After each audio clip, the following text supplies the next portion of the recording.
Hi guys, Elizabeth and Ricky here, and this is Life Goes Online. On today's episode we're going to be talking about strength-based healing and whether it's optimal. Let's do this.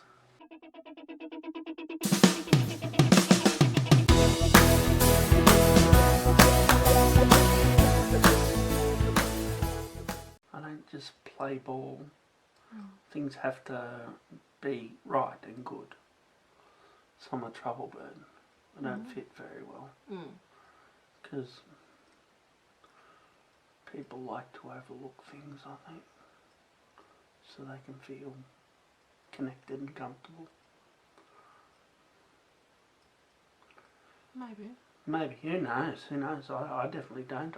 I've only got a degree at Yale. No, I haven't got any degrees. Yet I'm so handsome. How does that work? You think if you're as good looking as I am, let's say I drop 5-7 kilos and I get sculpted cheeks, because that's all it takes, 5-7 kilos. And then people would start wondering, why hasn't he got a degree? I don't like when people say, why does a pretty girl like that have any problems? Yeah. What's a pretty girl like that doing feeling depressed? Yeah. It's making assumptions that are not helpful. Yeah. That if you're pretty, Yeah.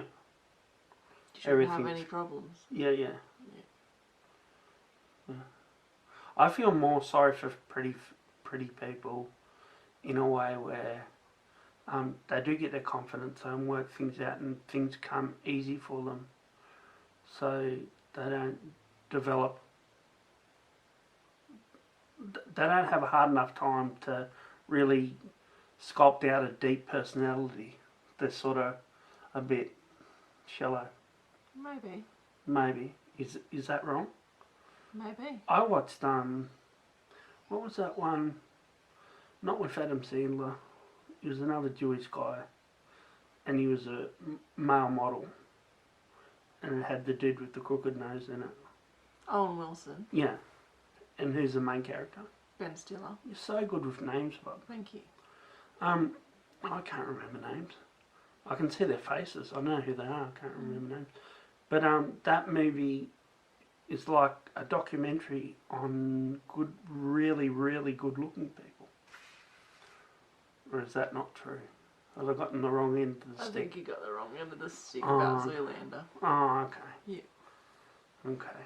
So where did I go wrong? I think you're looking through a lens of a hurt person. Am I not pretty enough to be happy? Oh, Bobby. Remember Casey Chambers' song, Am I not pretty enough? Yeah. And yet she's pretty. Pretty. So that's the pot calling the kettle black, if you ask me. I'm a bit of a nigger, aren't I? Yeah, big nigger. We had this beautiful episode about music where you were very deep and soulful. And I'm like, no, music's shit. People put too much emphasis. But in a way, I'm a very positive person, aren't I? Yeah, more positive than me. Yeah. But I've got these, like, I don't know whether they're hurts or I've just got these beliefs or things that I've worked out through experience that I don't always gloss over because it's not nice. Like, what about short people? What's going on with them? No, just kidding. Short people are salt of the earth because they're closer to the ground.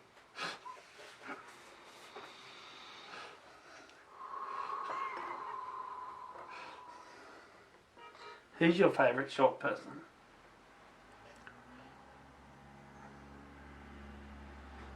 Do you reckon that's an American type ute. Did you see that? Well, it's an F-350 or something. Yeah. Okay. But taking the piss out of short people is the same as taking the piss out of fat people. It's hurtful, isn't it? You know what I mean? What are you trying to extrapolate from this conversation, Rick? That I'm a mean individual. Like, I was just taking a piss out of someone who's height inhibited and also giving them props, but also focusing on their length to the ground. And it's a bit mean. Like, if there was someone, if we actually had an audience of bigger than two, someone could look at me and just do a big show on all my shortcomings, and I'm sure my good looks wouldn't come up. Am I being illogical? You're being illogical, silly. Okay. Yeah. You don't like silly? No. I thought it was fun. I thought we were here to entertain, or we're here to deepen and sculpt the minds of ourselves and others. And that's not being silly. I'm just saying, we have knowledge, like everyone, and we're willing to share it, so that can be beneficial. But also, we don't want to be boring at the same time. Like, there's this dude on YouTube who's really got some really interesting stuff to say, but he's really drab and negative, and he just has got the worst. He doesn't. Oh, not demeanour. Picture quality, and just doesn't add any gloss at all. And he's obviously terrible at graphic design because his titles are the worst thing I've seen on YouTube. But he gets 5,000 views a video because he's really smart. He must be a professor at a uni or something. But he doesn't. He's a bit glum and a bit slow, like not slow mentally, but just plods along and so complex that you don't want to wait the 5 minutes to work out what he's talking about. So I think we're like infotainment, aren't we? I've got this idea. I'm going to throw it out to you. Yeah. I'm going to shut my fucking mouth and let you talk. Oh. Thank you.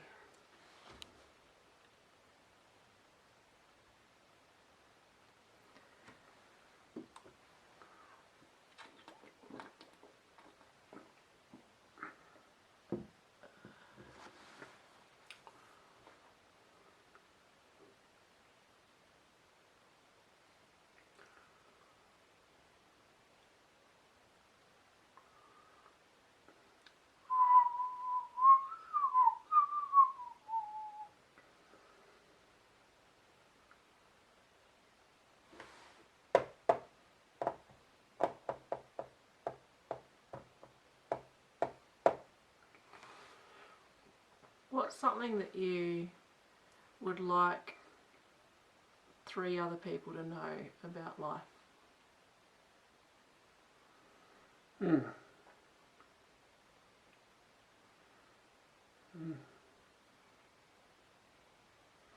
I know enough about life to know that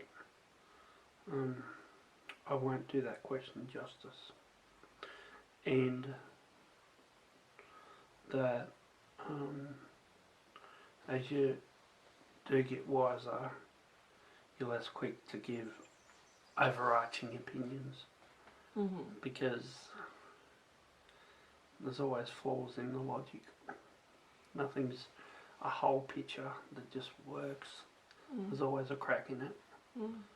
A bit of, not deception, but Inconsistency. yeah, inconsistency. What's that word where people act one way and then do another? Hypocritical. Yeah, a bit. I used to have this saying, show me a man and I'll show you a hypocrite. Because everyone's a hypocrite on one level or another. Yeah. It's just the nature of things. Yeah. We can't be all good or all right. It's impossible, and if we try, that's when we get it really wrong. You know what I mean? Yeah. When we don't, when we're not in the flow state and just being, when we try and be perfect or say the right words or be because it's really, it becomes about ego and be about better. Yeah. And that becomes ugly. Mm. And then you're restricting the flow of it. Like, it's good to have control of your tongue, where you don't say everything you think, and think about others and how it's going to affect them, and whether what you say is going to be helpful to them, and they're going to incorporate it, or it's just going to cause pain and division between yourself and them. I was quick to point out people's faults in the past. I enjoy nothing more than taking the piss out of people's faults. I can easily find them, but I know how hurtful it is and how it doesn't necessarily cause growth in a lot of circumstances, especially if it's framed in humour, not in some sort of shit sandwich. Yeah. Are you big on shit sandwiches? Or? No. No. You know what I mean by shit sandwich? Yeah, I do. So explain to people what shit sandwiches are. You're wanting to speak the truth in a loving way, so you sandwich some hurtful truth in between two truths that are more than equivalent in niceness. Yeah, like you find the good, you throw the good in, then you throw the harsh reality, so you don't overblow it. There's still that good, and then you end it on the good, so it's not the last thing you say, not the first thing you say. Yeah. But the concept of shit sandwich is pretty filthy, eh? Yeah. It's terrible. Yeah. I learned that when I did my my TAFE certificate for in community services, and one of the ladies there came up with it. But when I think about it, there's probably a better way of saying it. Maybe a vinegar sandwich, but I like vinegar. I don't know.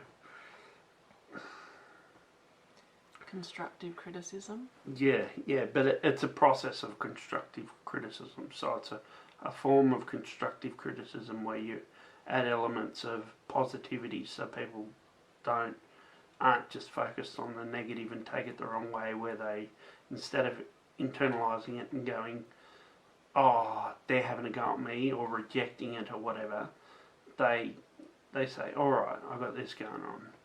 Okay, this I can improve on, and this. So things are all good, just the stuff to work on, rather than, oh, I'm a piece of shit, like all shit. You know what I mean? Yeah. It's strength-based. Yeah.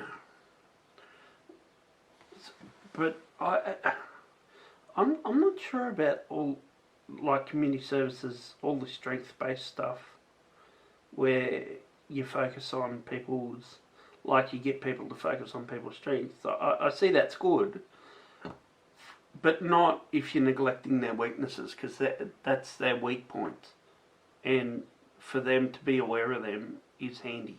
Mm-hmm. But it's dangerous, because then you're hurting people, or they're not ready to hear it, or, you know, it's like when you go into the army. I only know this from movies. I'm imagining a movie here. And they just beat you down until you accept it, sort of thing. And I've done that before, where I've tried to beat people down, and it hasn't worked for me. But I don't know. Maybe in the framework of the army it does, or it actually causes a lot of harm. But yeah, like it's like when I had my breakdown in 2012, it was really good, because I got over that layer of attitude. That sort of broke away, because it wasn't holding up anymore. I had to look at all the stuff where I didn't have the right ideas, or I was doing the wrong thing, or and I had to actually think about it. And it'd be good in community services if they had a setting where you could talk to someone and they were smart enough and wise enough to know actually where your deficits were, that could be improved. Yep. But it's just that community service people are people, and they're not necessarily, it's not their career, it's their job. So they clock in, clock out, they don't think about it. So you want to be as safe as possible. So you're not causing harm where somebody would actually get worse than better. But I think, like, it comes back to that idea of an idea I learnt when I watched when I learned about positive psychology for these Harvard lectures that I downloaded off BitTorrent, and it talked about this lady who was an American educator who took kids out of schools that were failing and actually educated them in such a way that they were actually quite brilliant students, even though they were failing. And the thing was that the message was in that it's about where you've got optimism, where you know things could be better and there's ways to improve, but then there's blind optimism where you know that they could be better and you try to be better, but you actually don't have the tools and the know-how to make it happen. And so it's blind optimism and you end up burning out and becoming cynical. But rather than that, where there's a realistic optimism where you work out a structure that actually creates better outcomes, where you can see, like the problem is that a lot of people look at certain people and go, oh, they're no hope. They're no hopers. You know what I mean? Like there's nothing can be done for them. Yeah. Or they're sad or they're no fun because they've got these deficits. But there's in the right hands, which is so rare, and this is the hard thing, and this would be more about making I don't know, like there's people who can be optimistic and actually say, oh, instead of just sort of going, oh, they're fucked, we just go to work and do the best we can, but we know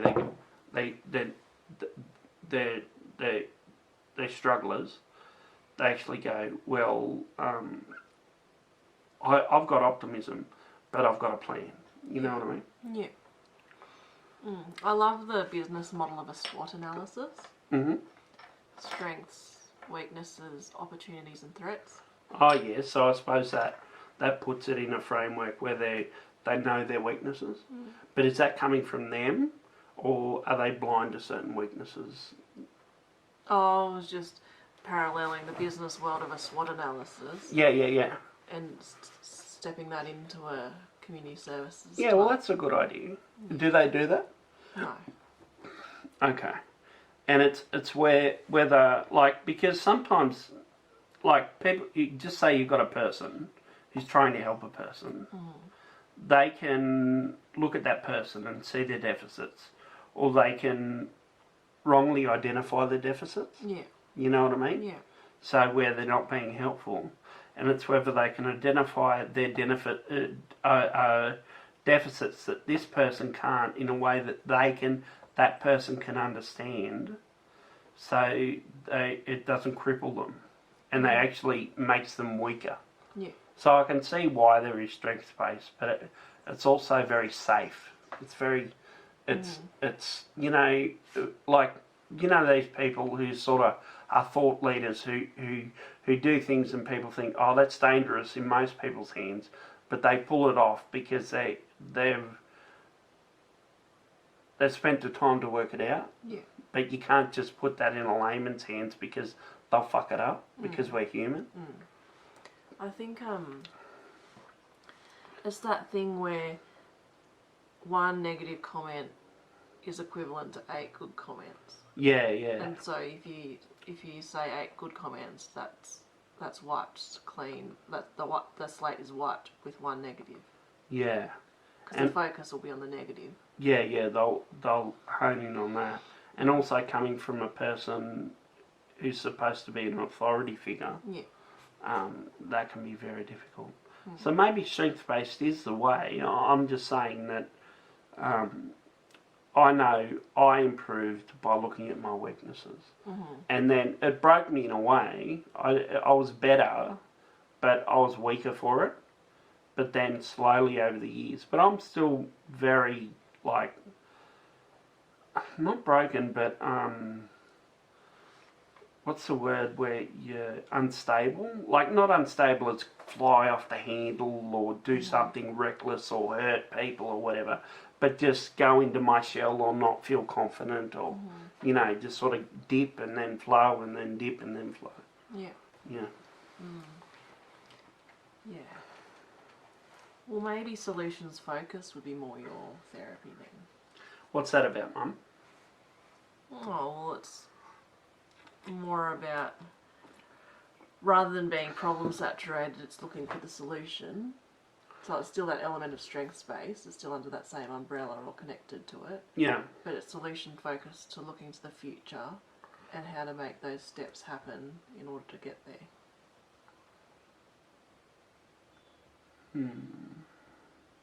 Maybe. I don't know. I think it's just something that I'll either work through or I won't. It's either, all I can do is try. And things like this are helpful because I'm talking more because I don't talk enough. Yeah. And I'm talking about things that are deep and meaningful. Yeah. Which was the name of our original show. Yeah. But then I said, I don't want to go deep and I don't want to go meaningful, and I poo-pooed it, didn't I? No, I think it was because you thought that you weren't very deep. Okay. Yeah. Yeah.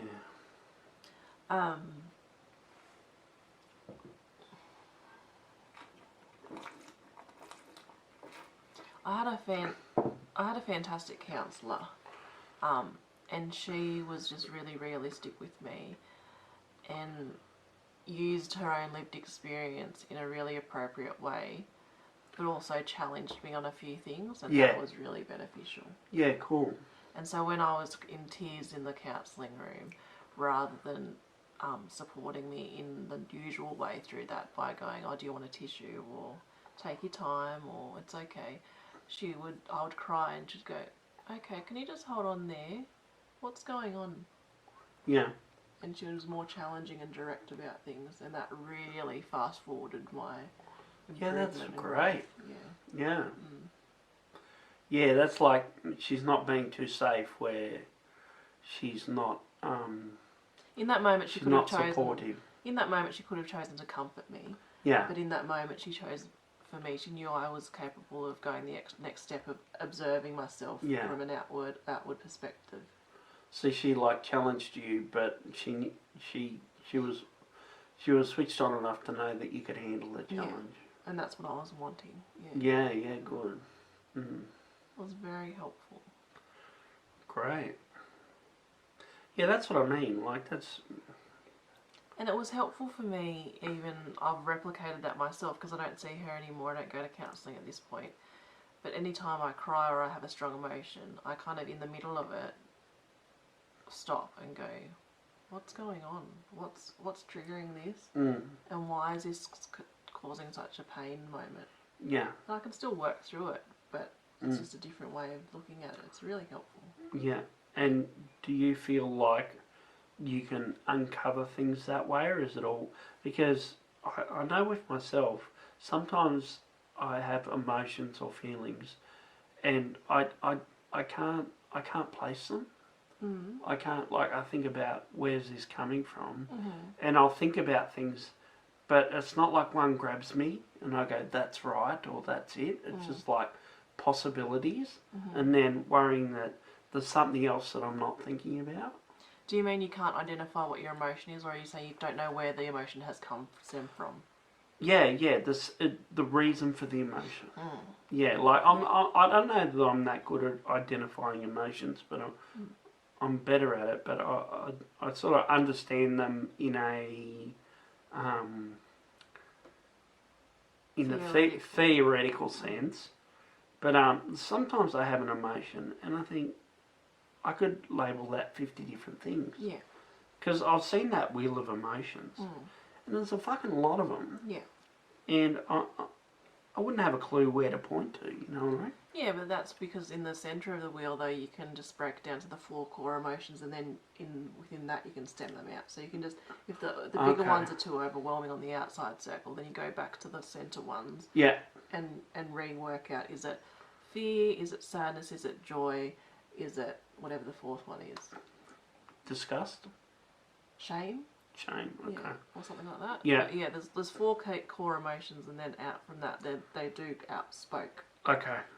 So I should print out one of them. Yeah. I was looking at one the other day and trying to work it all out. Yeah. Laminate it. Yeah. And have a look at it every time. I am struggling to identify what's going on with me. Possibly. Yeah.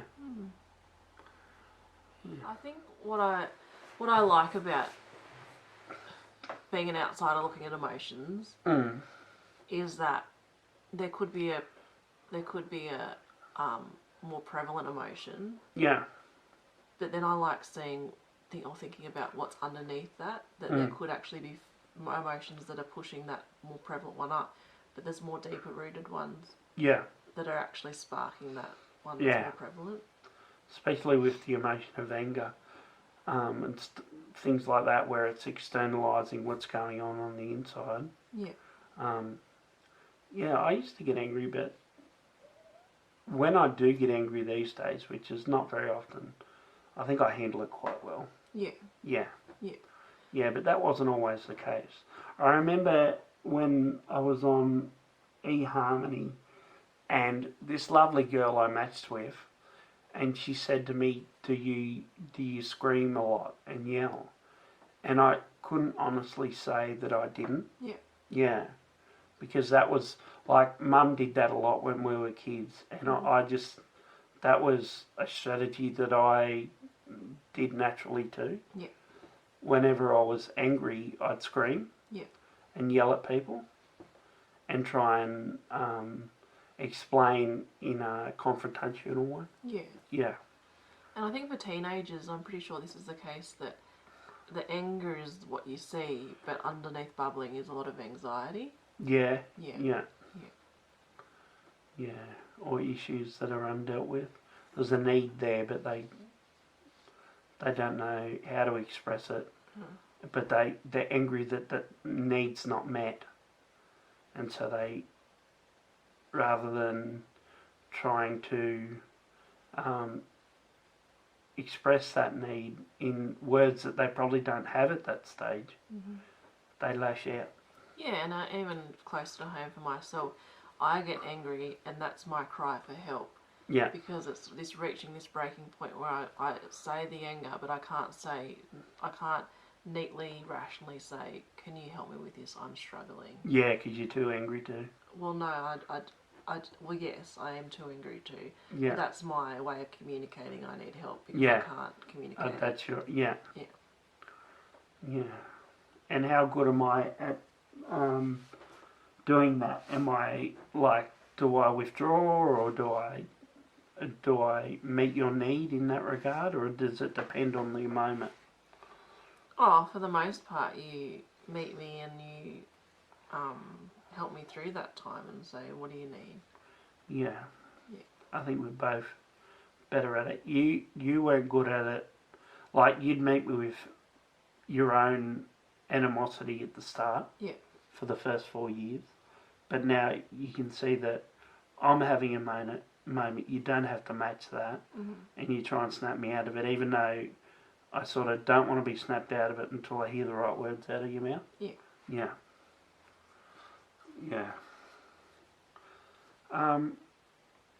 Getting back to strength-based and weaknesses-based.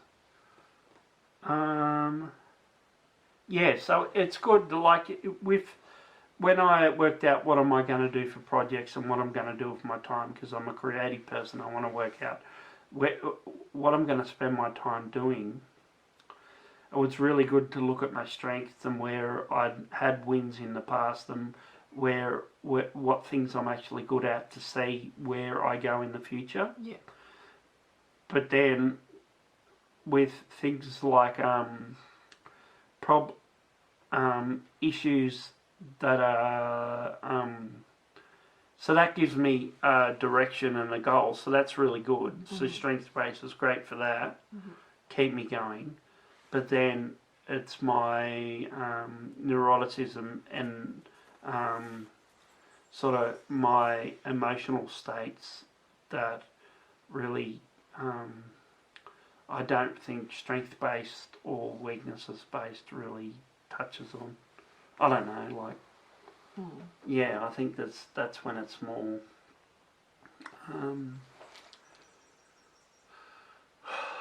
more getting to the bottom of things or just working things out. I don't know the process because I'm still in it. Yeah. You know what I mean? If I knew the answer and whether there was an answer or whether it's just the fact that I'm like, because when you look at the big 5 personalities factors, neuroticism is one of them. So it's saying that's a personality factor. And they say you can well, from what I've heard, that you can get better, but you can't if you're highly neurotic, you're always going to be neurotic, sort of thing. So it's how much you can improve, sort of thing. Yeah. Yeah. I think well, maybe potentially what would be helpful is like a problem solving kind of framework where you like, in your case what you're talking about is like things that you want to work on for yourself, but identifying the problem and fleshing out what that problem is in order to solve it and move forward. Okay, so work out, like, get to the core of, like, all right, I'm wishy-washy about what issues are actually going on, so I dig a bit deeper, figure out what it is, and then do some research. Yeah. And actually solve that problem. Okay. Yeah, in a methodical way. Yeah. Yeah. What do you mean by methodical? With a process, like a method. Mm-hmm. Yeah. Okay. So maybe that's the case, but I don't know. Maybe it's because the unconscious is unconscious. You know what I mean? Yeah.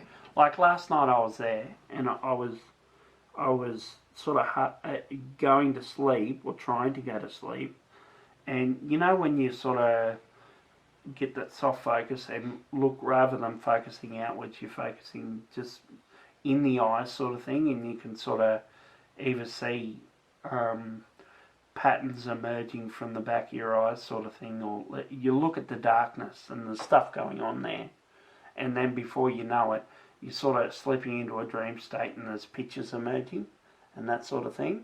And I was trying to ask my unconscious for questions.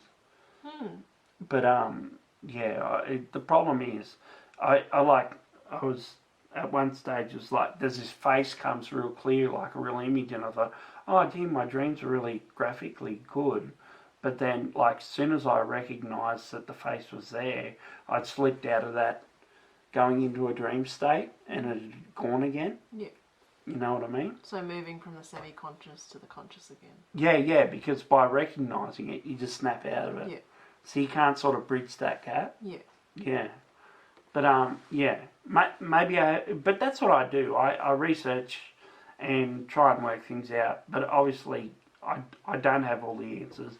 And I'm not someone who is constantly stable and like hop on a camera and have a good sort of I'm not always in a place where I feel confident or where I'm not sort of like a bit nervous that things aren't right. I don't know where that feeling comes from or what it's about, but yeah, it might stem from the idea of like good and bad and stuff like that. And yeah, I don't know. But yeah, I mean, I could talk all day, but what's the point? I don't have the answer. It's been interesting. It's been alright. Thanks for watching. Like and subscribe. Don't forget to hit that bell. Come on. Come on. On the next show, we'll be talking about how big the universe is and whether it actually is in a box or whether that's some lie that somebody told, they caught on, and now everyone thinks the universe is in a box, which it probably isn't. Who knows? Let's talk about the box, whether the universe is in it or whether it's just an empty box and the universe is somewhere over there. Can't wait.